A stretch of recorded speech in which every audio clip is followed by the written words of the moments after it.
Well, this morning, New Orleans' famed Bourbon Street is a crime scene after a driver plowed into a crowd in a pickup truck just hours into the new year. The attack killing 15 people, injuring dozens more in what investigators are calling an act of terror. And the Sugar Bowl, which was originally scheduled for last night at the Superdome, will happen today instead. ABC's Christian Cordero has the latest from New Orleans. Good morning. Jordan, good morning. Between the Sugar Bowl and the New Year, there was so much to celebrate here in the French Quarter, as there often is. But today, the streets are quiet and shut down. This morning, police vehicles and crime scene tape mark where New Year's Day celebrations came to an end just after 3 a.m. Wednesday. Investigators are combing through evidence, trying to figure out how the driver of this pickup truck caused so much carnage and why. Police have identified the suspect as 42-year-old Shamsuddin Jabbar, a U.S.-born citizen from Texas and an Army veteran. The FBI also reported to me that mere hours before the attack, he posted videos on social media indicating that he was inspired by ISIS, expressing a desire to kill. Officials say they found an ISIS flag, weapons, and improvised explosive devices inside the truck, which was rented.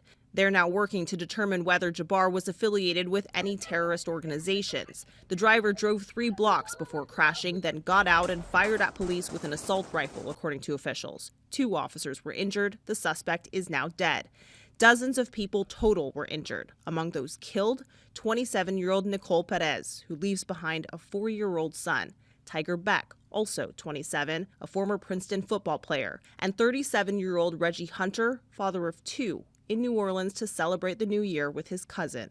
To just go out and have fun and you are murdered for no reason by someone that you don't know, someone that you've never done anything to, never seen before. No justifications, no nothing. The Sugar Bowl game between Georgia and Notre Dame at the Superdome was scheduled to take place hours later, but organizers decided pushing it back to today was the best course of action. Louisiana's Senator Bill Cassidy urged the game should go on, adding, "We must live our lives, and those responsible for the attack can't win." Within hours of the tragedy here in New Orleans, another deadly incident happened in Las Vegas. A Cybertruck exploded outside of the Trump Hotel off the Strip. The vehicles in both cases were rented through the same car-sharing company. Investigators are now working to determine whether there's a link between the 2 incidents. Christian Cordero, ABC News, New Orleans. Thank you, Christian. And the FBI now launching an investigation into the man behind the deadly New Orleans attack. 42-year-old Shamsuddin Jabbar is an Army veteran and U.S.-born citizen from Texas. He served in Afghanistan more than a decade ago, from February 2009 to January 2010.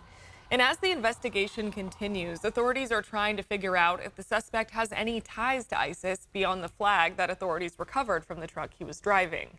Sources say they believe Jabbar was radicalized in the last few years and say his views on the war in Gaza may have radicalized him further. His former classmate is in disbelief. It hurts. That's not the Shem that I knew back in middle school.